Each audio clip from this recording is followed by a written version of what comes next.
50.1 जैव विविधता अवधारणा एवं परिभाषा। Biodiversity meaning and definitions.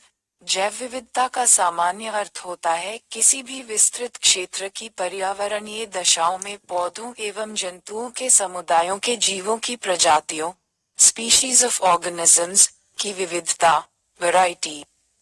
उदाहरण के लिए उष्णकटिबंधीय वर्षावन पारिस्थितिक तंत्र, सवाना पारिस्थितिक तंत्र, शीतोष्ण घास प्रदेश पारिस्थितिक तंत्र, मानसूनी प्रदेश पारिस्थितिक तंत्र, टुंड्रा एवं टैगा पारिस्थितिक तंत्र की जैव विविधता। सागरीय पारिस्थितिक तंत्रों की जैव विविधता का भी पर्याप्त महत्व होता है। जैव विविधता बायोडाइवर्सिटी शब्द का सर्वप्रथम उपयोग वाल्टर जी शून्य रोजेन द्वारा सन 1986 में किया गया। वास्तव में जैव विविधता शब्द जीवीय विविधता बायोलॉजिकल डाइवर्सिटी का संक्षिप्त लघुकृत कंट्रैक्टेड रूप है। जीवीय विविधता शब्द का प्रयोग सर्वप्रथम अमेरिकी प्रसिद्ध जीव विज्ञानी ई शून्य लवजॉय द्वारा सन 1980 में किया गया था। आगे चलकर ई शून्य ओ शून्य विल्सन ने जैव विविधता बायोडाइवर्सिटी शब्दावली का विश्वभर में व्यापक प्रचार एवं प्रसार किया। उल्लेखनीय है कि जैव विविधता को कई रूपों में निरूपित एवं परिभाषित किया गया है, परंतु जीन विविधता के तत्व प्रजातियां एवं पारिस्थितिक तंत्र भौतिक पर्यावरणीय दिशाएं जैव विविधता की सभी परिभाषाओं के क्रोड में परिलक्षित होते हैं, जैसा कि अधोलिखित परिभाषाओं से स्पष्ट होता है। किसी निश्चित क्षेत्र पारिस्थितिक तंत्र की प्रत्येक प्रजाति स्पीशीज में जनिक विषमता वेरिएशन के साथ साथ विभिन्न प्रजातियों की विविधता को जैव विविधता कहते हैं। C0J0 बैरो 2005। एक जैव विविधता किसी भी प्रदेश में जीन प्रजातियों तथा पारिस्थितिक तंत्रों का समग्र रूप है। संयुक्त राष्ट्र संघ पर्यावरण कार्यक्रम UNEP। किसी निश्चित समय में किसी निश्चित स्थान के जीन प्रजातियों एवं पारिस्थितिकीय विविधता के समुदाय एवं उनकी पारस्परिक क्रिया के सम्मिलित रूप को जैव विविधता कहते हैं।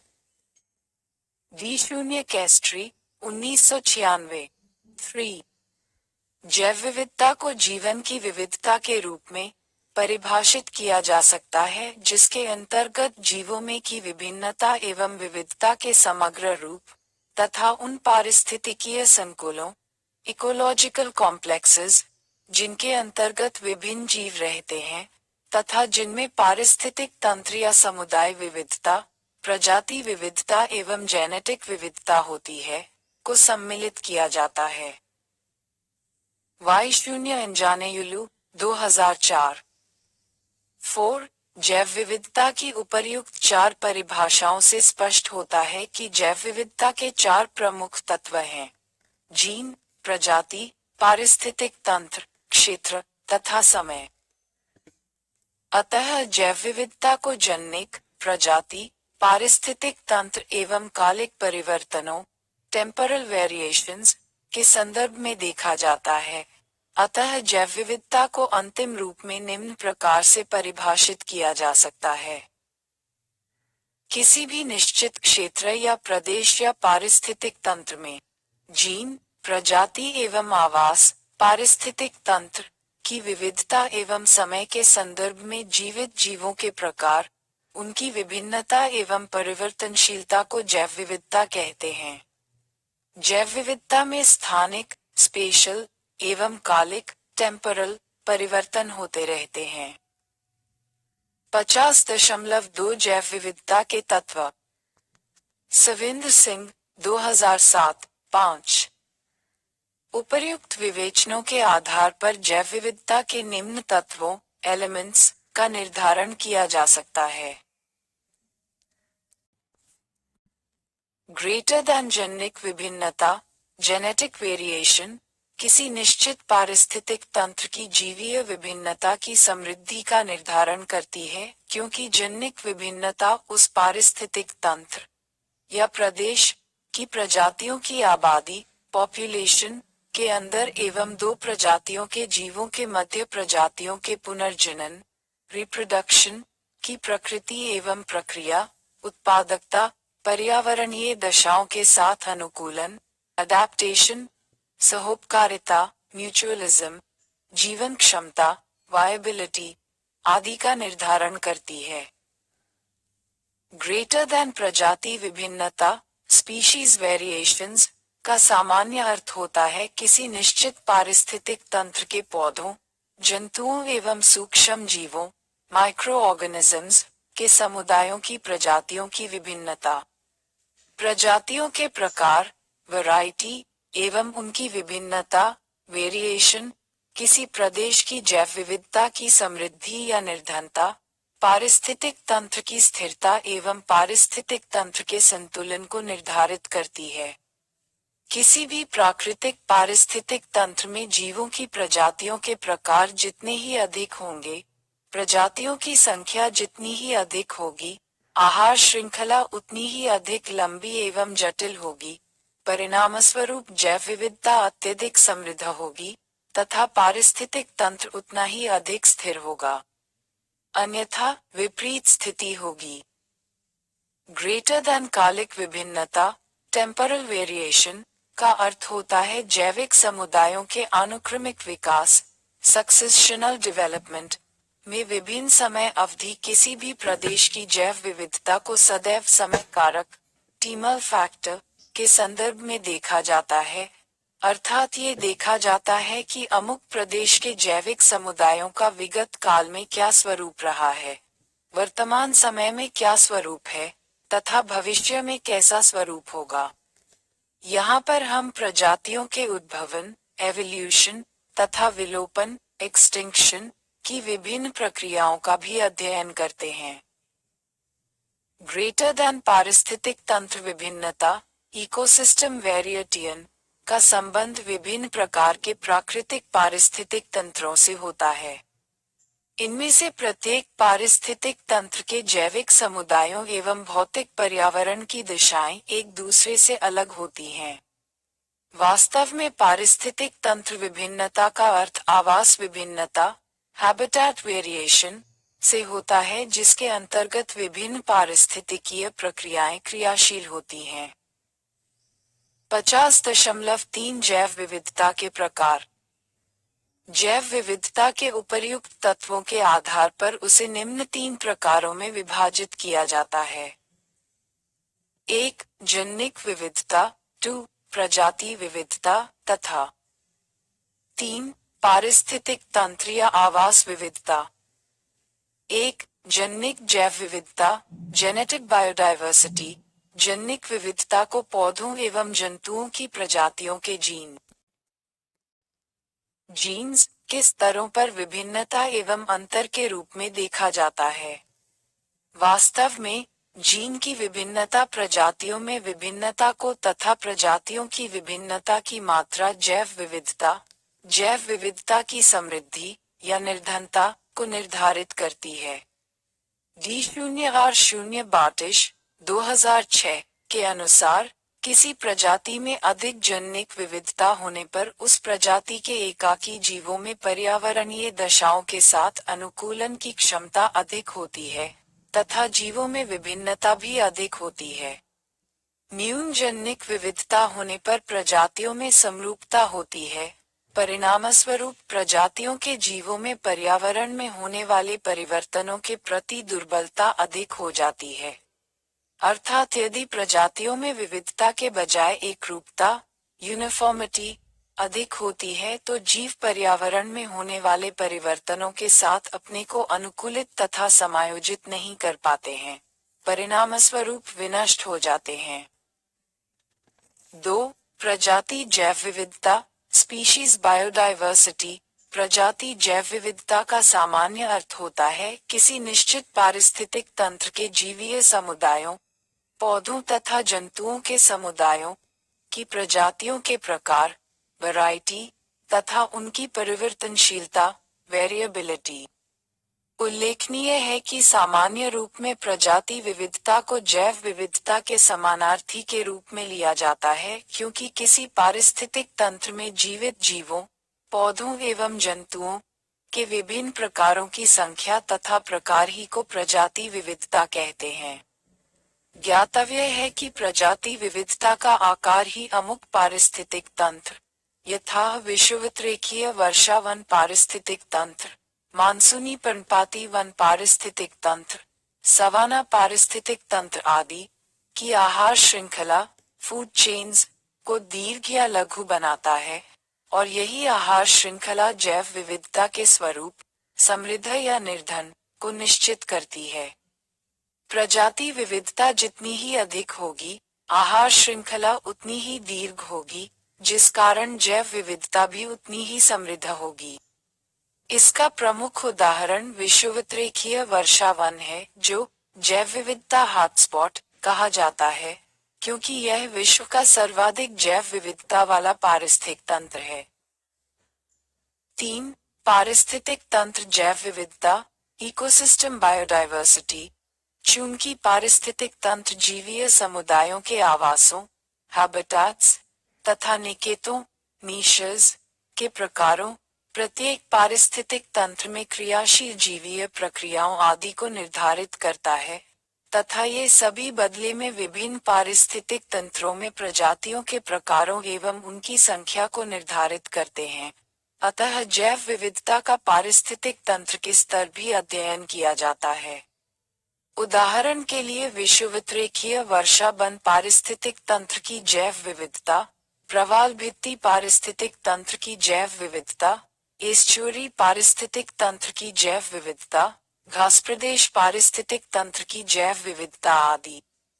वास्तव में भौतिक पर्यावरणीय दशाएं, स्थल, मृदा, वायु, मौसम एवं जलवायु, जल आदि विभिन्न जीवीय समुदायों के लिए आवासों के स्वरूप तथा प्रकारों का निर्धारण करती हैं। 50.4 जैव विविधता हॉटस्पॉट। तारांकन जैव विविधता हॉटस्पॉट, बायोडाइवर्सिटी हॉटस्पॉट्स, नामावली, टर्म का सर्वप्रथम उपयोग ब्रिटिश पारिस्थितिकीविद नॉर्मन मायर ने सन 1998 में किया था। नॉर्मन मायर के अनुसार उन क्षेत्रों को जैव विविधता हॉटस्पॉट कहते हैं जो पौधों, जंतुओं एवं सूक्ष्मजीवों के समृद्ध जीवीय समुदायों को धारण करते हैं तथा जिनमें स्थानिक प्रजातियों, एंडेमिक स्पीशीज, का बाहुल्य होता है। इन्होंने 10 समृद्ध जैव विविधता हॉटस्पॉट का निर्धारण किया है। वर्तमान समय तक 2007 तक विश्व में 34 हॉटस्पॉट का अभिनिर्धारण किया गया है। ज्ञातव्य है कि पौधों, जंतुओं एवं सूक्ष्म जीवों की उन प्रजातियों को स्थानिक प्रजाति कहते हैं जो किसी क्षेत्र विशेष में ही पाई जाती हैं, अन्य क्षेत्रों में नहीं पाई जाती हैं। केवल उन समृद्ध जैव विविधता वाले क्षेत्रों को जैव विविधता हॉटस्पॉट कहते हैं जिनमें संवहनीय पौधों, वैस्क्यूलर प्लांट्स, की 1500 स्थानिक प्रजातियां पाई जाती हों तथा उनके मौलिक आवासों के 70% भाग नष्ट हो गए हों। जैव विविधता हॉटस्पॉट को मेगाडाइवर्सिटी प्रदेश या मेगाडाइवर्सिटी स्थान, मेगाडाइवर्सिटी लोकेलिटी भी कहते हैं। निम्नलिखित जैव विविधता हॉटस्पॉट विश्व के महत्वपूर्ण जैव विविधता हॉटस्पॉट हैं।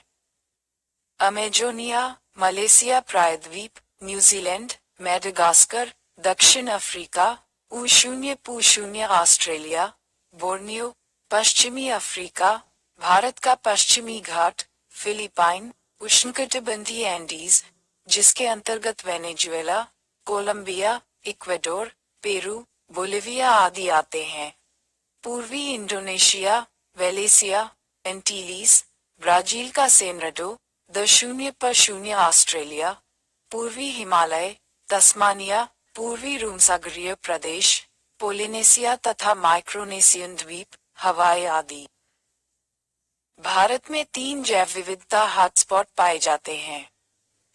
1. पश्चिमी घाट, 2. उत्तरी पूर्वी भारत, 3. हिमालय।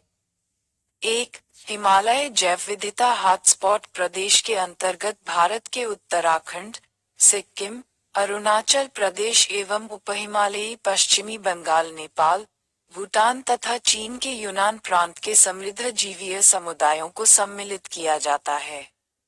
इस प्रदेश में 10,000 से अधिक पौधों की प्रजातियां पाई जाती हैं।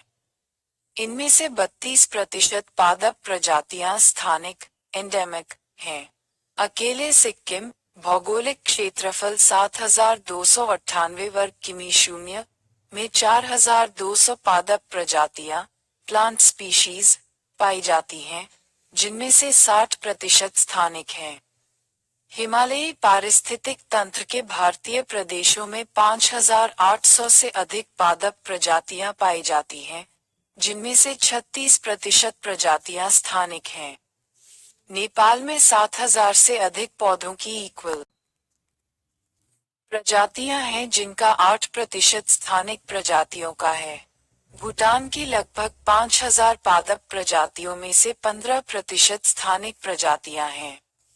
उल्लेखनीय है कि कई हिमालयी देशों में पादप प्रजातियों की बड़ी संख्या सभी में कॉमन रूप से पाई जाती है, क्योंकि भारत, नेपाल तथा भूटान में इन प्रजातियों का अतिव्यापन ओवरलैपिंग हुआ है। यही कारण है कि इस जैव विविधता हॉटस्पॉट प्रदेश की पादप प्रजातियों की औसत संख्या 10,000 ही है। 2. इंडो बर्मा जैव विविधता हॉटस्पॉट प्रदेश के अंतर्गत उत्तरी पूर्वी भारत के प्रांतों तथा सीमावर्ती म्यांमार, बर्मा के समृद्ध जीवीय समुदायों को सम्मिलित किया जाता है। भारतीय प्रदेश के अंतर्गत नागालैंड, मेघालय, मणिपुर, आसाम तथा त्रिपुरा को सम्मिलित किया जाता है।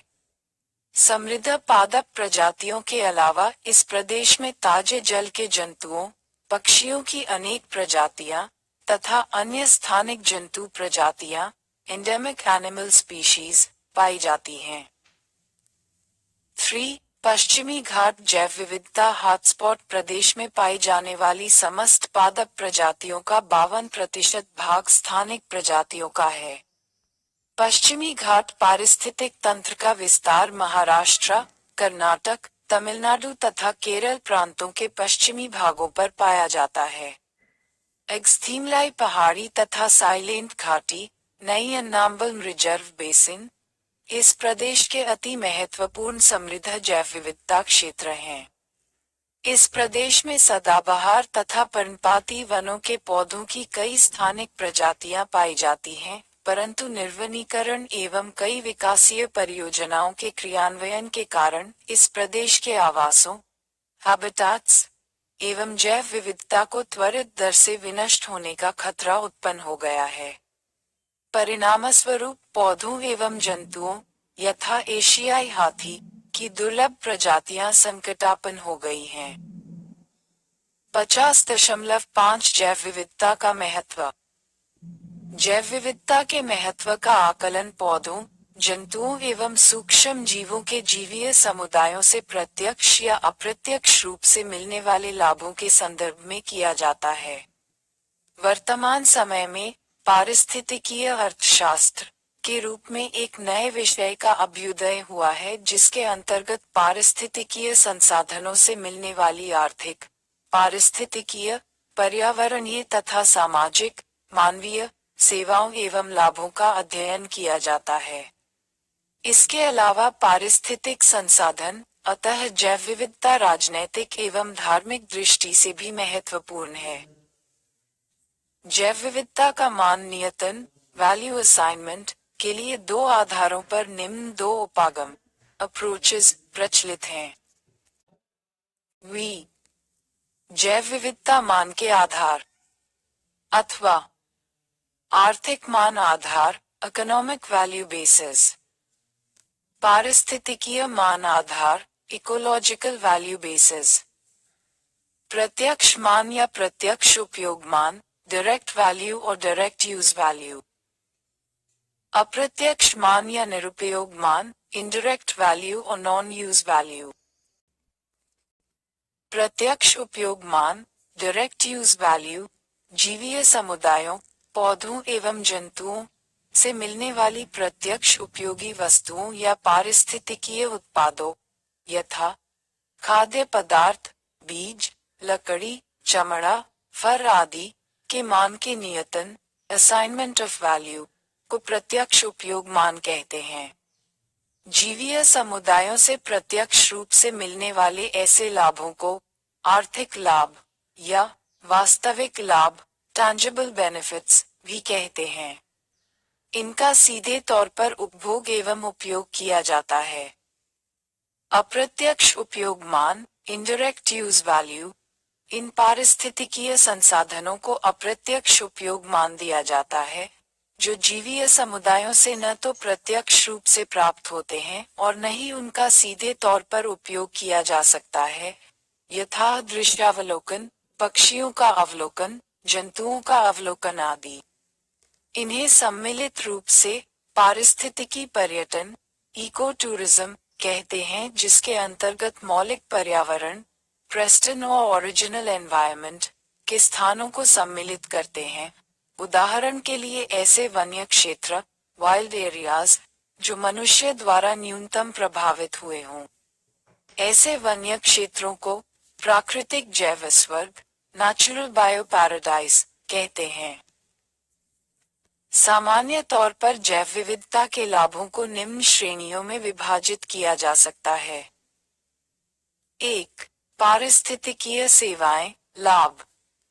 उदाहरण जल का संरक्षण एवं सुरक्षा, ग्रेटर देन वायु का शुद्धिकरण प्योरिफिकेशन, ग्रेटर देन मिट्टियों का निर्माण एवं संरक्षण, ग्रेटर देन मौसम एवं जलवायु का परिमार्जन मॉडरेशन एवं नियंत्रण, जलीय चक्र का नियंत्रण एवं क्रियाशीलता, पारिस्थितिक तंत्र की स्थिरता का अनुरक्षण, मेंटेनेंस मानव जनित स्रोतों से निस्सृत कार्बन डाइऑक्साइड का अवशोषण, ग्रेटर देन सौंदर्यात्मक मान एस्थेटिक वैल्यू या लाभ, नैतिक मूल्य एथिकल वैल्यू, ग्रेटर देन भावी पीढ़ी के लिए प्राकृतिक वन्य क्षेत्र प्रकृति संग्रहालय नेचर म्यूजियम के रूप में आदि।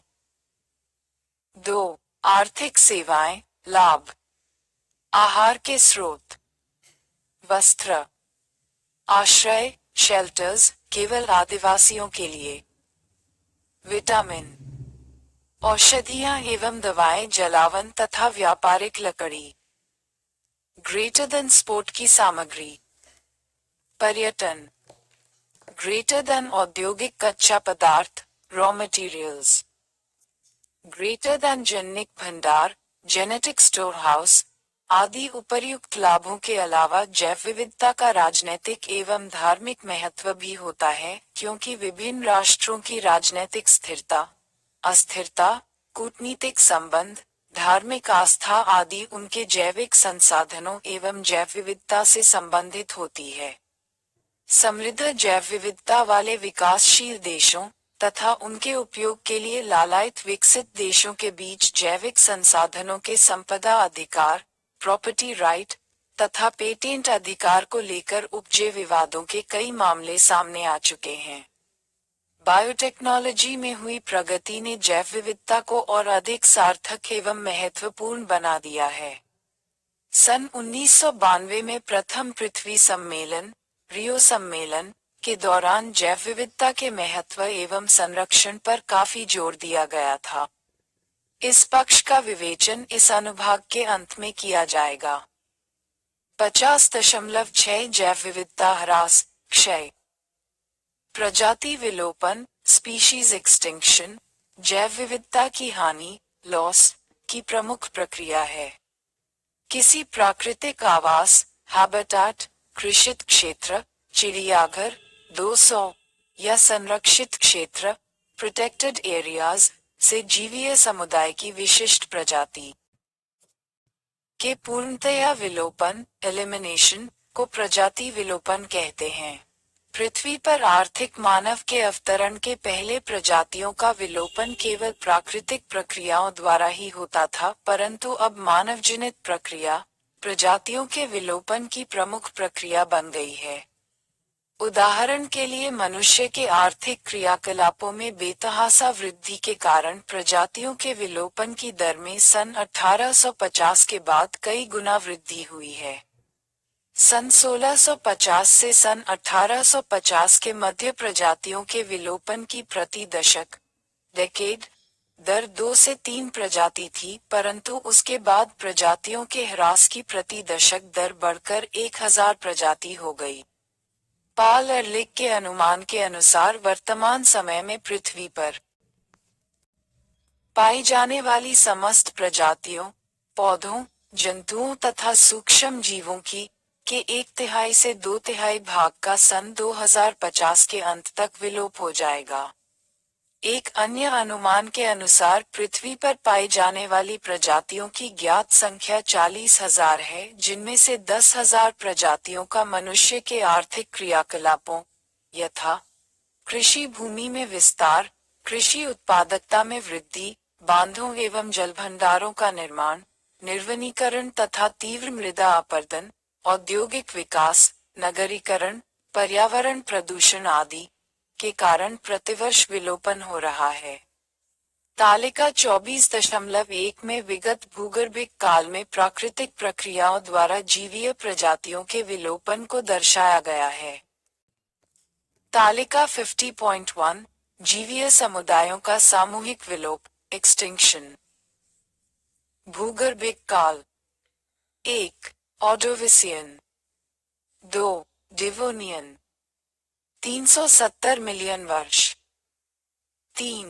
परमियन 250 मिलियन वर्ष 4. ट्रियासिक 210 मिलियन वर्ष 5. क्रीटेशियस 65 मिलियन वर्ष 6. क्वाटनरी। वर्तमान समय आज से पहले वर्ष में प्रजाति विलोपन 444 मिलियन वर्ष। जीवीय समुदाय के सभी परिवारों के 25% का विलोप जीवीय समुदायों के समस्त परिवारों का 19% विलुप्त हो गया। जीवीय परिवारों के 54% का तथा प्रजातियों के 90% का विलोपन। जीवीय परिवारों के 23% तथा 50% प्रजातियों का विलोपन। जीवीय परिवारों के 17% तथा प्रजातियों के 50% का विलोप, डायनासोर का सफाया हो गया। सभी प्रजातियों के 1/3 से 2/3 भाग का भविष्य में विलोप हो जाएगा, यदि प्रजातियों के विलोपन की वर्तमान प्रवृत्ति बनी रही। स्रोत: विलियम कनम तथा M.A. Cunningham, principles of environmental science, 2000। 50.7 जैव विविधता ह्रास के कारण। जैसा कि पहले व्यक्त किया गया है, जीवीय प्रजातियों का विलोप एक्सटिंक्शन एवं नई प्रजातियों का प्रादुर्भाव प्राकृतिक प्रक्रिया है। प्रकृति द्वारा प्रजातियों के विलोपन की स्थानापूर्ति एवं संतुलन नई प्रजातियों के उद्भव द्वारा हो जाता है, परंतु मानव द्वारा प्रजातियों के विलोपन के कारण जैव विविधता का सामूहिक विनाश हो जाता है, क्योंकि प्रजातियों के विलोपन एवं जैव विविधता ह्रास बायोडाइवर्सिटी लॉस की प्राकृतिक प्रक्रिया अत्यंत मंद होती है तथा नई प्रजातियों के उद्भवन एवोल्यूशन के लिए पर्याप्त समय होता है, जबकि प्रजातियों के विलोपन एवं जैव विविधता के ह्रास की मानव जनित प्रक्रिया इतनी तीव्र होती है तथा इतनी लघु अवधि में संपन्न होती है कि नई प्रजातियों के उद्भवन के लिए वांछित समय ही नहीं मिल पाता है। जैव विविधता ह्रास के कारणों को 2 प्रमुख वर्गों में रखा जाता है। 1. प्राकृतिक कारण।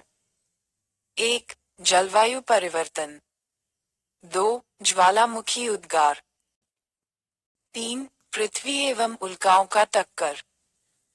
4. महाद्वीपीय प्रवाह एवं विभंजन। 5. सूखा एवं दुर्भिक्ष अकाल। 2. मानव जनित कारण। 1. आवास ह्रास हैबिटेट लॉस। 2. विखंडन फ्रैगमेंटेशन। 3. संसाधनों का आवश्यकता से अधिक विदोहन। 4. गहरी कृषि। 5. रोग एवं व्याधियां। 6. पर्यावरण प्रदूषण। 7. जनिक रूपांतरण, जेनेटिक ट्रांसफॉर्मेशन। 8. पर्यटन उद्योग। 1. जैव विविधता ह्रास के प्राकृतिक कारण। जैसा कि ऊपर व्यक्त किया गया है कि जैव विविधता का ह्रास जीवीय समुदायों के उद्भवन की प्रक्रिया का अभिन्न अंग है। समय के साथ कुछ प्रजातियों का विलोप हो जाता है जबकि कई नई प्रजातियों का उद्भवन, एवोल्यूशन, होता है। जैव विविधता ह्रास के प्राकृतिक कारणों में विश्व स्तरीय जलवायु परिवर्तन, दीर्घस्थायी, प्रोलॉन्ग्ड, सूखा तथा अकाल, पृथ्वी का उल्काओं से टकराव, ज्वालामुखी का उद्भेदन, महाद्वीपों का विभंजन, फ्रैगमेंटेशन, एवं प्रवाह आदि प्रमुख हैं। हिमकाल के आगमन पर पृथ्वी के विस्तृत धरालीय समूह पर हिम की मोटी चादरों, आइस शीट्स, का आवरण बिछ जाता है, जिस कारण आगे बढ़ती हिम चादरों से जीवीय समुदायों की प्रजातियों का सामूहिक विलोपन हो जाता है। पृथ्वी के विगत भूगर्भिक काल में 2 महाहिमयुगों, कार्बोनिफरस हिमकाल एवं प्लीस्टोसीन हिमकाल, में पौधों एवं जंतुओं की कई प्रजातियों का क्षय हो गया। पृथ्वी का उल्काओं से टक्कर के कारण अपार धूलराशि का जनन होता है। परिणामस्वरूप निचले वायुमंडल में धूल का मोटा आवरण छा जाता है। धूल का यह आवरण सौर्थिक विकिरण तरंगों को धरालीय सतह पर पहुंचने से रोकता है। परिणामस्वरूप धरालीय सतह पर सूर्यातप, इंसुलेशन, की न्यूनतम मात्रा प्राप्त होने से तापमान में भारी गिरावट हो जाती है, जिस कारण शीत जलवायु का आगमन हो जाता है। परिणामस्वरूप शीत जलवायु की दशाओं के साथ कई जीव अपने को अनुकूलित, अडैप्ट, नहीं कर पाते हैं। अर्थात जीव जलवायु में हुए अचानक परिवर्तन को सहन नहीं कर पाते हैं, अतः मरने लगते हैं। इस तरह की स्थिति क्रीटेशियस युग, आज से 65 मिलियन वर्ष पूर्व, में उत्पन्न हो गई थी, जिस समय एक वृहदाकार उल्का की पृथ्वी से प्रचंड टक्कर हुई। परिणामस्वरूप उत्पन्न भारी धूलराशि के कारण जलवायु में अचानक परिवर्तन होने से डायनासोर का सामूहिक विनाश हो गया। इसके अलावा अन्य जीवीय प्रजातियों का 50% विलुप्त हो गया। आज से 250 मिलियन वर्ष पहले परमो कार्बोनिफरस काल में गोंडवानालैंड के हिमानीकरण के फलस्वरूप अत्यंत शीत दशाओं के व्याप्त होने से जीवीय समुदायों के 54% परिवारों एवं 90% प्रजातियों का विलोपन हो गया। ज्वालामुखियों के दरारी उद्गार, फिशर फ्लोज, के समय त्वरित गति से लावा प्रवाह के विस्तृत धरालीय सतह पर फैलने के कारण उस समय की पौधों एवं जंतुओं की प्रजातियां तप एवं मोटी लावा चादर के नीचे दबकर विनष्ट हो जाती हैं। इस तरह की स्थिति भी क्रीटेशियस युग में उत्पन्न हुई थी, जिस समय विश्वव्यापक ज्वालामुखी उद्गार की घटनाएं हुई थीं, जिस कारण पौधों एवं जंतुओं की अनेक प्रजातियां जलकर राख हो गई थीं। 2. जैव विविधता ह्रास के मानव जनित कारण। जैव विविधता ह्रास एवं क्षय के लिए उत्तरदायी कई मानव जनित कारकों की सूची ऊपर दी गई है। विभिन्न कारकों द्वारा आवास क्षय, हैबिटेट लॉस, विभिन्न उद्देश्यों की पूर्ति के लिए जैविक संसाधनों का अतिविदोहन, ओवर एक्सप्लॉयटेशन, किसी क्षेत्र, प्रदेश में विदेशिज प्रजातियों, एक्सोटिक स्पीशीज, का लाया जाना, रोग एवं व्याधियां, तथा पर्यावरण प्रदूषण जैव विविधता ह्रास के प्रमुख कारण हैं। 1. आवासों का विनाश, हैबिटेट डिस्ट्रक्शन, वन विनाश, समृद्ध जैव विविधता वाले प्राकृतिक पारिस्थितिक तंत्रों के आर पार सड़क एवं रेल मार्गों के निर्माण, उत्खनन कार्य, उद्योगों की अवस्थिति, पहाड़ी एवं घने वनावरण वाले क्षेत्रों से होकर प्रवाहित होने वाली नदियों पर बांधों एवं जलभंडारों के निर्माण आदि के कारण पौधों, जंतुओं एवं सूक्ष्म जीवों के आवासों का विखंडन, फ्रैगमेंटेशन, प्रजातियों के आवासों के विनाश का प्रमुख कारण है, और आवासों के विनाश के कारण जैव विविधता में व्यापक क्षय एवं ह्रास होता है। विश्व के कई भागों में तेज रफ्तार से हो रहे वन विनाश के कारण देशज प्रजातियों एंडेमिक स्पीशीज के मौलिक आवासों का विनाश हो चुका है। भारत के हिमालयी पारिस्थितिक तंत्र, पश्चिमी एवं पूर्वी घाट प्रदेशों में वृहद स्तरीय निर्वनीकरण के फलस्वरूप कई प्रजातियों के आवासों की व्यापक क्षति हुई है। विश्व भर में वनों तथा घास प्रदेशों का सफाया करके उन्हें कृषि क्षेत्रों में तब्दील कर दिया गया है। अधिकांश शीतोष्ण प्रदेशीय घास मैदानों यथा रूस का स्टेपी, संयुक्त राज्य अमेरिका एवं कनाडा के प्रेयरीज, अर्जेंटीना का पंपास, दक्षिणी अफ्रीका का वेल्ड तथा न्यूजीलैंड का डाउन्स को साफ करके कृषित फसलों के क्षेत्र के रूप में बदल दिया गया है। जैव विविधता की दृष्टि से विश्व के सबसे समृद्ध उष्णकटिबंधीय वर्षा वनों का कई देशों, खासकर ब्राजील, में तेजी से विनाश किया जा रहा है। विभिन्न उद्देश्यों की पूर्ति के लिए, खासकर नगरीय अधिवास तथा कृषि भूमि के लिए, जलभूमियों वेटलैंड्स का भूमि उद्धार रेक्लेमेशन किया जा चुका है, खासकर बड़े नगरों में। मैंग्रोव स्थलीय एवं सागरीय जीवों की कई प्रजातियों को अनुकूल आवास हैबिटाट्स प्रदान करते हैं, परंतु वर्तमान समय में तटीय प्रदेश विकास कार्यक्रमों, झींगा पालन एवं मत्स्य पालन पिस्सिकल्चर के नाम पर मैंग्रोव आवासों के बड़े भाग को विनष्ट कर दिया गया है। उल्लेखनीय है कि बड़े आवासों का विखंडन फ्रैगमेंटेशन एवं छोटे छोटे भागों में विलगांव सेगमेंटेशन जैव विविधता को कम कर देता है, क्योंकि आवासों का विखंडन किसी प्रजाति के सदस्यों पॉपुलेशंस को छोटे छोटे विलग आइसोलेटेड समूहों में विभक्त कर देता है तथा वृहदाकार आवासों को कई छोटे छोटे आवासों में बांट देता है। इस स्थिति के कारण पुनर्जनन रिप्रोडक्शन तथा प्रजाति उद्भवन स्पीशिएशन की प्रक्रियाएं मंद पड़ जाती हैं। परिणामस्वरूप विलगित प्रजातियां आइसोलेटेड स्पीशीज रोगों एवं व्याधियों तथा चरम घटनाओं, खासकर ज्वालामुखी उद्भेदन, दीर्घकालिक सूखा, वायुमंडलीय तूफान, सुनामी आदि का शिकार हो जाती हैं तथा अंततः समाप्त हो जाती हैं। 2. अतिविदोहन ओवर एक्सप्लॉयटेशन वन्य जंतुओं एवं वनस्पतियों के क्रांतिक पोषणीय सीमा क्रिटिकल सस्टेनेबल लिमिट से अधिक विदोहन को अतिविदोहन कहते हैं। यहाँ पर अतिविदोहन का क्षेत्र स्कोप स्थलीय एवं सारीय जंतुओं तक ही सीमित रखा गया है। अतिविदोहन के अंतर्गत वैध लीगल एवं अवैध दोनों तरह के कार्यों को सम्मिलित किया जाता है।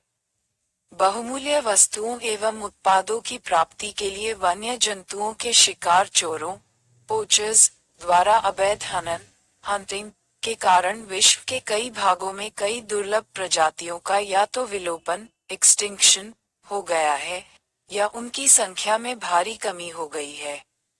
उदाहरण के लिए गैंडा सींग एवं चमड़ा के लिए, बाघ खाल के लिए, हाथियों दांतों के लिए आदि के अवैध शिकार के कारण भारत में उनकी संख्या इतनी कम हो गई है कि अब ये संकटापन्न जंतुओं एंडेंजर्ड एनिमल्स की श्रेणी में आ गए हैं तथा अब इन्हें अलग क्षेत्रों में रखकर संरक्षित किया जाता है।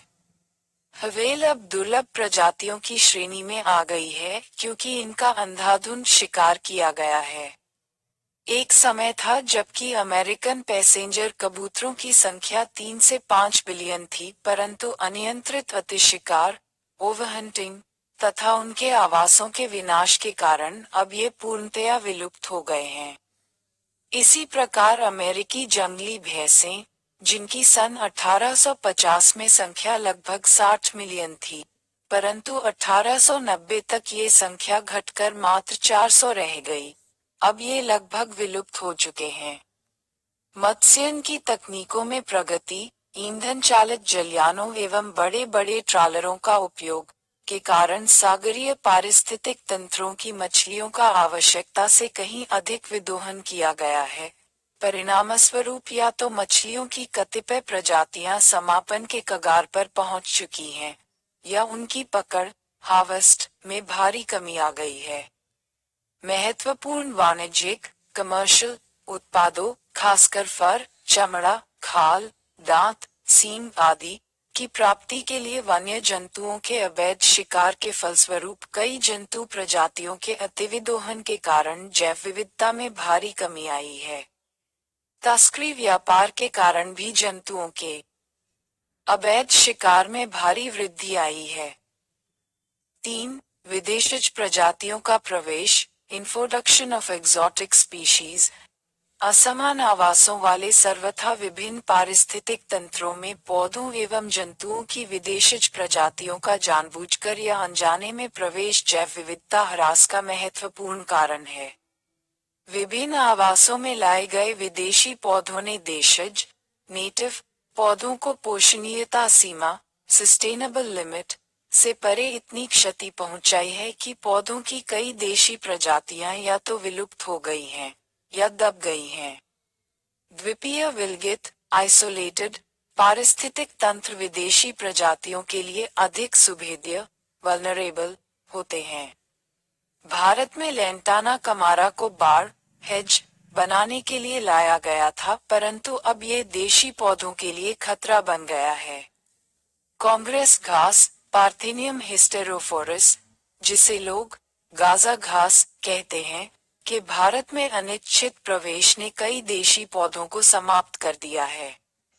वास्तव में अब यह वनस्पति सिरदर्द बन गई है, क्योंकि यह न केवल तेजी से फैलती है एवं फसली क्षेत्रों को आवृत कर लेती है, वरन कई रोगों का कारण भी बनती है।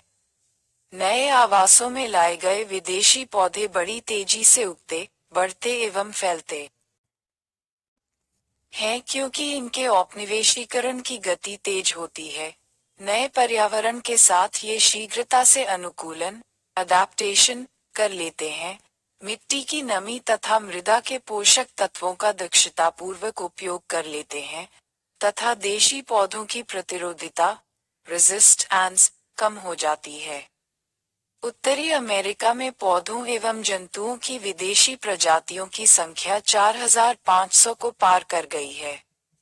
प्रारंभ में यूरोप से खरगोशों को ऑस्ट्रेलिया इसलिए लाया गया कि वे विस्तृत देशी घासों को चरकर उनका क्षेत्र कम कर सकें, तथा उनके फैलाव को नियंत्रित कर सकें, परंतु शीघ्र खरगोशों की संख्या में इतनी गुणोत्तर वृद्धि हुई कि देशी घासों की प्रजातियां ही संकटापन्न हो गईं।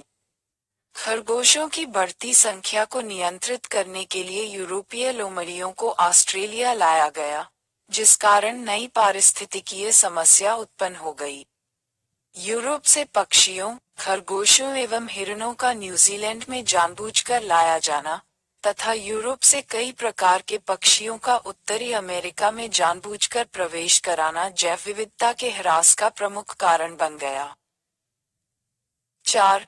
पर्यावरण प्रदूषण, भूमि एवं मृदा, वायु तथा जल के प्रदूषण के कारण विभिन्न प्राकृतिक पारिस्थितिक तंत्रों की जैव विविधता को भारी क्षति होती है। व्यापक निर्वनीकरण एवं त्रुटिपूर्ण कृषि पद्धति के कारण तीव्र गति से होने वाले मृदा अपरदन, सॉइल इरोजन, के कारण उत्पादकता की दृष्टि से भूमि की गुणवत्ता में अवनयन होता है। परिणामस्वरूप वनस्पतियों की वृद्धि नहीं हो पाती है, जिस कारण चरने वाले जंतुओं के आहार की आपूर्ति घट जाती है। परिणामस्वरूप कुछ जंतु या तो भूख से मर जाते हैं, या अन्य स्थानों को पलायन कर जाते हैं। बढ़ते नगरीकरण एवं औद्योगिकरण, कृषि के यांत्रिकरण, मानव जनसंख्या की तेज रफ्तार से वृद्धि, उपयोग करो एवं फेंको संस्कृति, आदि के कारण जल, वायु तथा भूमि का बड़े पैमाने पर प्रदूषण हुआ है। जल एवं वायु के अत्यधिक प्रदूषण के कारण उन जीवीय प्रजातियों की संख्या में कमी आई है जो प्रदूषण स्तर को सहन नहीं कर पाती हैं, तथा प्रदूषित पर्यावरण के साथ अनुकूलन नहीं कर पाती हैं। इस तरह प्रदूषण के कारण प्रजातियों की संख्या में न केवल ह्रास हुआ है, वरन जैव विविधता में भी कमी आई है। कई नदियां तो इस हद तक प्रदूषित हो गई हैं कि उनका जैविक खजाना ही नष्ट हो गया है। उदाहरण के लिए दामोदर नदी अब जैविक रेगिस्तान हो गई है, क्योंकि नदी के किनारे अवस्थित अनेक कारखानों से निस्सृत औद्योगिक अपशिष्ट वेस्ट्स तथा कोल वाशरीज से निकले स्लरी के कारण नदी का जल इतना अधिक प्रदूषित हो गया है कि सभी जलीय जीवों का लगभग सफाया हो गया है। जैव विविधता पर प्रदूषण के पड़ने वाले प्रतिकूल प्रभावों को दर्शाने के लिए ऐसे कई अन्य उदाहरण दिए जा सकते हैं। कृषि एवं फलोद्यानों की उत्पादकता एवं उत्पादन को बढ़ाने के लिए रासायनिक उर्वरकों, शाकनाशी, कीटनाशी एवं रोगनाशी रसायनों के अत्यधिक उपयोग के कारण मिट्टियां इतनी अधिक प्रदूषित हो गई हैं कि ये जहरीले रसायन आहार श्रृंखला फूड चेन्स में प्रविष्ट हो गए हैं। परिणामस्वरूप पक्षियों एवं जंतुओं की कई प्रजातियों की सामूहिक मृत्यु हो गई है। उदाहरण के लिए भारत में गिद्ध अब संकटापन्न प्रजाति एंडेंजर्ड स्पीशीज की श्रेणी में आ गए हैं तथा विलोपन के कगार पर हैं। उल्लेखनीय है कि जहरीले रसायन चरने वाले जंतुओं के शरीर में प्रविष्ट हो गए हैं तथा इनके मृत शवों को खाने पर गिद्ध मर जाते हैं। शीशा, लीड एवं पारा, मर्क्यूरी द्वारा विषायन पॉइजनिंग होने से जंतुओं की सामूहिक मृत्यु हो जाती है। सल्फर डाइऑक्साइड द्वारा वायु के प्रदूषण से उत्पन्न अम्लवृष्टि के कारण वनस्पतियों एवं जंतुओं को भारी क्षति होती है। नॉर्वे, स्वीडन, फिनलैंड तथा पोलैंड में व्यापक अम्लवृष्टि के कारण झीलों का इतना अधिक प्रदूषण हुआ है कि वे अपने जीवीय समुदायों को लगभग खो चुकी हैं तथा जैविक दृष्टि से इन्हें मृत झील कहा जाता है। उत्तरी अमेरिका तथा यूरोपीय देशों में इसी कारण से अम्लवृष्टि को झील कातिल कहा जाता है। कनाडा, संयुक्त राज्य अमेरिका, जर्मनी एवं मध्य यूरोप के कई देशों के वनों में अम्लवृष्टि से भारी क्षति हुई है, जिस कारण वहां की जैव विविधता में भी भारी ह्रास हुआ है। 5. भूमंडलीय ऊष्मन ग्लोबल वार्मिंग तथा उससे जनित जलवायु परिवर्तनों को अभी तक यह विषय विवादग्रस्त है। जैव विविधता के ह्रास के प्रभावी कारकों में सम्मिलित कर लिया गया है।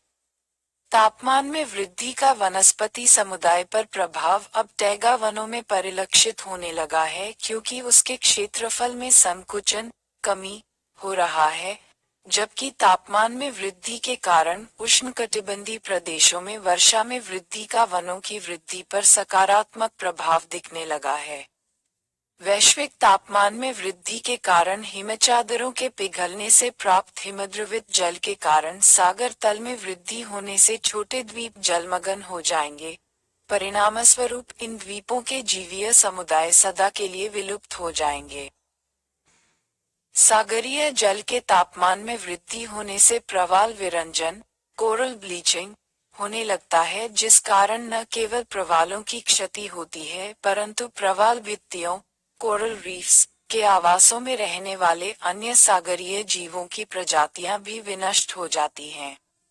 सन 1997-98 में सागरीय जल के औसत तापमान में 2 डिग्री से 0 की वृद्धि होने से हिंद महासागर में केनिया तट, मालदीव, अंडमान निकोबार तथा लक्षद्वीप के 70% प्रवालों की प्रवाल विरंजन के कारण मृत्यु हो गई। जैव विविधता ह्रास एवं क्षय के अन्य कारण इस प्रकार हैं। रोग एवं व्याधियां, कतिपय जीवों का जनिक घालमेल, जेनेटिक असिमिलेशन, जंतु पालन, पेट्स के लिए वन्य प्रजातियों यथा पक्षियां, बिल्लियां, कुत्ते, मछलियां आदि का व्यापार आदि। 50.8 जैव विविधता का संरक्षण कंजर्वेशन। वन्य जीवों के प्राकृतिक आवासों के विनाश तथा जैव विविधता के ह्रास एवं क्षय की समस्या अब क्रांतिक सीमा क्रिटिकल लिमिट को पार कर गई है। प्राकृतिक आवासों एवं वन्य जीवों के संरक्षण की मांग ने विश्व समुदाय का ध्यान आकर्षित किया है ताकि जैव विविधता का समुचित संरक्षण किया जा सके। यद्यपि जैव विविधता के स्थानीय एवं प्रादेशिक स्तरों पर संरक्षण एवं परिरक्षण प्रिजर्वेशन के 1950 से छिटपुट प्रयास किए जाते रहे हैं, परंतु वन्य जीवों की संख्या तथा जैव विविधता के संरक्षण कंजर्वेशन का प्रथम विश्व स्तरीय प्रयास सन 1992 में प्रथम पृथ्वी सम्मेलन के समय किया गया। ज्ञातव्य है कि प्रथम पृथ्वी सम्मेलन, जिसे रियो सम्मेलन भी कहते हैं, का संयुक्त राष्ट्र संघ के तत्वाधान में ब्राजील के रियो डी जेनेरो नगर में सन 1992 में दिसंबर 3 से 14 का आयोजन किया गया। इस सम्मेलन में 178 देशों के प्रतिनिधियों ने भाग लिया। इस सम्मेलन के निम्न प्रमुख लक्ष्य थे: ग्रेटर दैन पृथ्वी एवं इसके पर्यावरण की रक्षा, ग्रेटर दैन पारिस्थितिकीय संतुलन का अनुरक्षण मेंटेनेंस तथा ग्रेटर दैन जैव विविधता को समृद्ध बनाना। प्राकृतिक वनों की जैव विविधता अति समृद्ध होती है। वनों के इस महत्व को ध्यान में रखते हुए रियो सम्मेलन में वन संरक्षण पर गंभीरता से विचार विमर्श किया गया तथा प्राकृतिक एवं मौलिक प्रिस्टीन वनों की रक्षा करने के लिए मसौदा प्रेषित किया गया, परंतु संयुक्त राज्य अमेरिका की अगुवाई में कतिपय विकसित देशों के भारी विरोध के कारण वन संरक्षण के प्रस्ताव पर कोई ठोस सहमति नहीं हो पाई। रियो सम्मेलन में भाग लेने वाले प्रतिनिधियों ने जैव विविधता में तेज रफ्तार से हो रहे ह्रास पर गहरी चिंता जताई। वैज्ञानिकों के अनुसार ग्रहीय पृथ्वी पर पौधों की ज्ञात प्रजातियों की संख्या 40 मिलियन है, जिसमें से 10,000 प्रजातियों का मनुष्य के आर्थिक क्रियाकलापों के कारण प्रतिवर्ष विलोपन हो रहा है। इसी तरह सागरीय जल के प्रदूषण एवं तटीय विकास कार्यक्रमों के कारण सागरीय जीवों की प्रजातियां विनष्ट हो रही हैं। इसे ध्यान में रखकर जैव विविधता को बचाने के लिए जैव संरक्षण के लिए रियो सम्मेलन में एक प्रस्ताव रखा गया, जिसके अंतर्गत ये प्राविधान किया गया कि यदि विकसित देश विकासशील देशों की जैव संपदा का उपयोग करते हैं, तो उन्हें अपनी बायोटेक्नोलॉजी को संबंधित विकासशील देश को मुफ्त हस्तांतरित करनी होगी तथा जैव संपदा से होने वाले लाभ का हिस्सा भी देना होगा। संयुक्त राज्य अमेरिका ने इस प्रस्ताव पर हस्ताक्षर नहीं किया, परंतु जैव विविधता को समृद्ध बनाने वाले इस प्रस्ताव पर 178 प्रतिनिधि देशों में से 150 देशों ने मुहर लगा दी। जैव विविधता के संरक्षण के लिए निम्न कार्यक्रमों पर सहमति हुई: ग्रेटर दैन जैव विविधता के संरक्षण को सुनिश्चित करना, ग्रेटर दैन जैव विविधता का पोषणीय सस्टेनेबल उपयोग तथा जैविक संसाधनों जेनेटिक रिसोर्सेज से होने वाले लाभों की न्यायोचित राशनल एवं समान हिस्सेदारी सुनिश्चित करना। जैव विविधता के संरक्षण के उपायों के विवेचन के पहले विभिन्न जीवीय प्रजातियों के उनके अस्तित्व की दशा या उनके अस्तित्व के लिए जोखिम के अनुसार विभिन्न वर्गों कैटेगोराइज की विवेचना आवश्यक है। International union for conservation of nature and natural resources IUCN, जिसे अब वर्ल्ड कंजर्वेशन यूनियन WCU के नाम से जाना जाता है, ने अपने अस्तित्व के लिए झेल रहे जोखिम रिस्क्स के आधार पर प्रजातियों की विभिन्न श्रेणियों की सन 1988 में विस्तृत सूची तैयार की थी। इस तरह पौधों एवं जंतुओं की संकटापन्न थ्रेटन्ड एवं एंडेंजर्ड एवं विलोपन के कगार पर खड़ी प्रजातियों की सूची का समय समय पर पुनरीक्षण किया जाता है तथा उसमें संशोधन भी किया जाता है। संकटापन्न प्रजातियों की इस तरह की सूची को रेड डेटा बुक या रेड डेटा लिस्ट कहते हैं। ICUN द्वारा 2004 में जारी की गई संकटापन्न प्रजातियों की रेड लिस्ट में प्रजातियों की निम्न श्रेणियों को सम्मिलित किया गया है: विलुप्त प्रजाति एक्सटिंक्ट स्पीशीज X, पौधों एवं जंतुओं की उन प्रजातियों को विलुप्त प्रजाति कहा जाता है जिनका प्राकृतिक वन्य क्षेत्रों तथा प्रबंधित क्षेत्रों यथा फसलों के क्षेत्र, स्फुटनशाला हैचरीज से पूर्णतया सफाया हो गया हो। वन्य क्षेत्रों में विलुप्त प्रजाति, एक्सटिंक्ट इन वाइल्ड, पौधों एवं जंतुओं की उन प्रजातियों को वन्य क्षेत्र में विलुप्त प्रजाति कहते हैं जो वन्य क्षेत्रों, वाइल्ड एरियाज की प्राकृतिक दशाओं में तो पूर्णतया विलुप्त हो गई हैं, परंतु मनुष्य द्वारा प्रबंधित क्षेत्रों में ऐसी प्रजातियों के कतिपय सदस्य अब भी बचे होते हैं। संकटापन्न प्रजाति, एंडेंजर्ड स्पीशीज, उन प्रजातियों को संकटापन्न प्रजाति कहते हैं जिनके 70% सदस्यों, पॉपुलेशंस, का विगत 10 वर्षों में क्षय हो चुका हो, या उस प्रजाति की 3 पीढ़ियों के सदस्यों में 70% का ह्रास हो गया हो। इनमें से जिसका प्रतिशत सबसे अधिक होता है वही संकटापन्न प्रजाति होती है। अति संकटापन्न प्रजाति, क्रिटिकली एंडेंजर्ड स्पीशीज, CR, वे प्रजाति होती हैं जिनके 80% सदस्यों, पॉपुलेशंस, का विगत 10 वर्षों में क्षय हो चुका हो, या उनकी 3 पीढ़ियों का पूर्णतया सफाया हो गया हो, इनमें से जो भी अधिक हो। सुभेद्य प्रजाति, वल्नरेबल स्पीशीज, वो कोई प्रजाति विलोपन के लिए उस समय सुभेद्य हो जाती है जबकि विगत 10 वर्षों में या 3 पीढ़ियों में उस प्रजाति के 50% सदस्यों का नाश हो गया हो, इनमें से जो भी अधिक हो। लगभग संकटस्थ प्रजाति, नियर थ्रेटन्ड स्पीसीज, TN, उस प्रजाति को लगभग संकटस्थ प्रजाति कहते हैं जो उपर्युक्त संकटापन्न, अति संकटापन्न तथा सुभेद्य प्रजातियों की अवस्थाओं से ऊपर हो परंतु इस प्रजाति के सदस्यों का ह्रास दर उच्च हो। न्यूनतम चिंता वाली प्रजाति, लीस्ट कंसर्न स्पेडाइज, LC, उस प्रजाति को न्यूनतम चिंता वाली प्रजाति कहते हैं जिनके सदस्यों, पॉपुलेशंस, की संख्या की वन्य क्षेत्रों में बहुलता होती है। जैव विविधता संरक्षण की विधियां। जैव विविधता संरक्षण, बायोडाइवर्सिटी कंजर्वेशन, की 2 प्रमुख विधियां हैं। 1. प्राकृतिक आवासों में संरक्षण, इन सिचु कंजर्वेशन।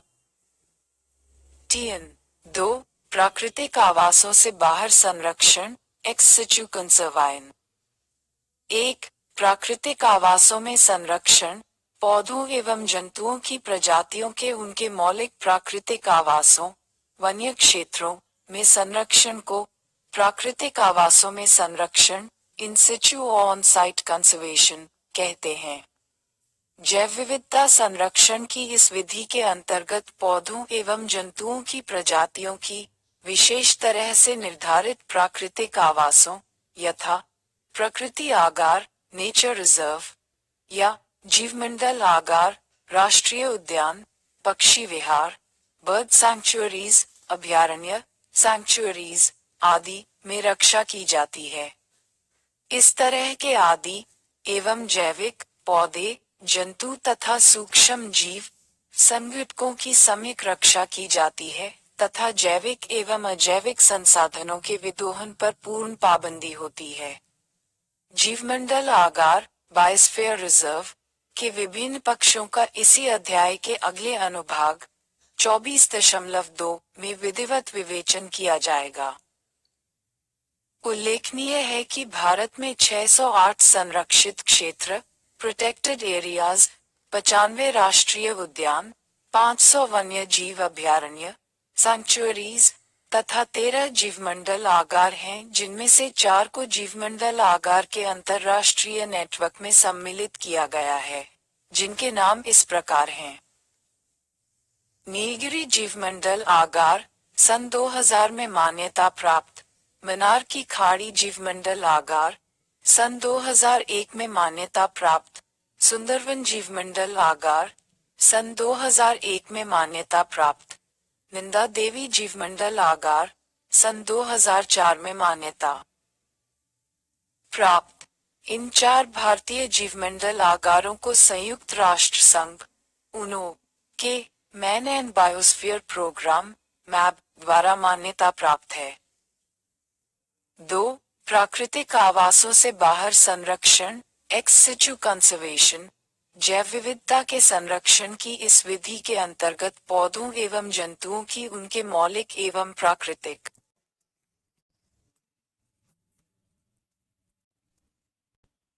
आवासों से बाहर अन्य स्थानों पर रक्षा एवं उनका संरक्षण किया जाता है। जिन पौधों एवं जंतुओं को विलोपन का खतरा उत्पन्न हो जाता है, उन्हें उनके मौलिक स्थानों से हटाकर अन्यत्र अनुकूल स्थानों पर लाया जाता है तथा मनुष्य द्वारा उनका भरण पोषण एवं अनुरक्षण मेंटेनेंस किया जाता है। ऐसे क्षेत्रों में बोटेनिकल गार्डन, चिड़ियाघर, 200 वृक्षोद्यान, वृक्षों की वाटिका, आर्बोरेटा, जैविक संसाधन केंद्र, कल्चर कलेक्शन, हिचरी आदि को सम्मिलित किया जाता है।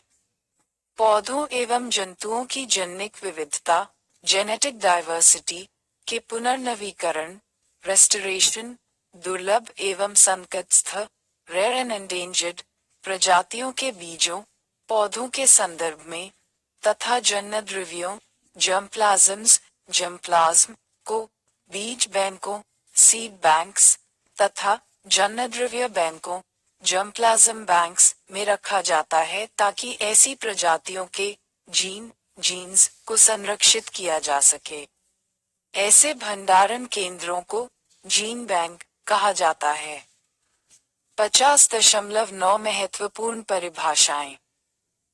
बायोडायवर्सिटी, जैव विविधता, किसी भी निश्चित क्षेत्र या प्राकृतिक पारिस्थितिक तंत्र में पौधों एवं जंतुओं के प्रकार, उनकी विभिन्नता एवं परिवर्तनशीलता को जैव विविधता कहते हैं। बायोडायवर्सिटी हॉटस्पॉट्स, जैव विविधता हॉटस्पॉट, उन क्षेत्रों को जैव विविधता हॉटस्पॉट कहते हैं जो पौधों, जंतुओं एवं सूक्ष्म जीवों के समृद्ध जीवीय समुदायों को धारण करते हैं तथा जिनमें स्थानिक प्रजातियों का बाहुल्य होता है। बायोलॉजिकल डेजर्ट, जैविक मरुस्थल, अत्यधिक प्रदूषण के कारण जब पारिस्थितिक तंत्रों यथा नदी, झील आदि की उत्पादकता अत्यधिक न्यून हो जाती है तथा उनमें जीवों का अस्तित्व लगभग समाप्त हो जाता है, तो उन्हें जैविक मरुस्थल कहते हैं। इकोसिस्टम बायोडायवर्सिटी, पारिस्थितिक तंत्र जैव विविधता, विभिन्न पर्यावरणीय दशाओं वाले विभिन्न पारिस्थितिक तंत्रों में पौधों एवं जंतुओं की प्रजातियों की विभिन्नता को पारिस्थितिक तंत्र जैव विविधता कहते हैं। इकोटूरिज्म, पारिस्थितिकी पर्यटन, प्राकृतिक पारिस्थितिक तंत्रों में दृश्यावलोकन, पक्षियों तथा जंतुओं के अवलोकन हेतु किए जाने वाले पर्यटन को पारिस्थितिकी पर्यटन कहते हैं। एंडेंजर्ड स्पीशीज, संकटापन्न प्रजाति, पौधों एवं जंतुओं की उन प्रजातियों को संकटापन्न प्रजाति कहते हैं जिनके 70% सदस्यों पॉपुलेशन का विगत 10 वर्षों में क्षय हो चुका हो। एक्सटिंक्ट स्पीशीज, विलुप्त प्रजाति, पौधों एवं जंतुओं की उन प्रजातियों को विलुप्त प्रजाति कहते हैं जिनका प्राकृतिक वन्य क्षेत्रों तथा प्रबंधित क्षेत्रों यथा फसलों के क्षेत्र से पूर्णतया सफाया हो गया हो। जेनेटिक बायोडायवर्सिटी, जैविक जैव विविधता, किसी भी पारिस्थितिक तंत्र में पौधों एवं जंतुओं की प्रजातियों के जीन्स के स्तरों पर विविधता को जैविक जैव विविधता कहते हैं। नेचुरल बायोपैराडाइज, प्राकृतिक जैव स्वर्ग, मनुष्य द्वारा न्यूनतम प्रभावित पर्यावरण वाले वन्य क्षेत्रों वाइल्ड एरियाज को प्राकृतिक जैव स्वर्ग कहते हैं। रेड डाटा बुक, पौधों एवं जंतुओं की संकटापन्न एवं विलोपन के कगार पर खड़ी प्रजातियों की सूची को रेड डाटा बुक कहते हैं। स्पीशीज बायोडायवर्सिटी, प्रजाति जैव विविधता, किसी निश्चित पारिस्थितिक तंत्र के पौधों एवं जंतुओं की प्रजातियों के प्रकार तथा उनकी परिवर्तनशीलता को प्रजाति विलोपन कहते हैं। स्पीशीज वेरिएशन, प्रजाति विभिन्नता, किसी निश्चित पारिस्थितिक तंत्र के पौधों जंतुओं एवं सूक्ष्म जीवों के समुदायों की प्रजातियों की विविधता एवं भिन्नता को प्रजाति विभिन्नता कहते हैं। वल्नरेबल स्पीशीज, सुभेद्य प्रजाति, किसी पारिस्थितिक तंत्र में पौधों एवं जंतुओं की उन प्रजातियों को सुभेद्य प्रजाति कहा जाता है, जिनके विगत 10 वर्षों में या 3 पीढ़ियों के 50% सदस्यों का नाश हो गया हो।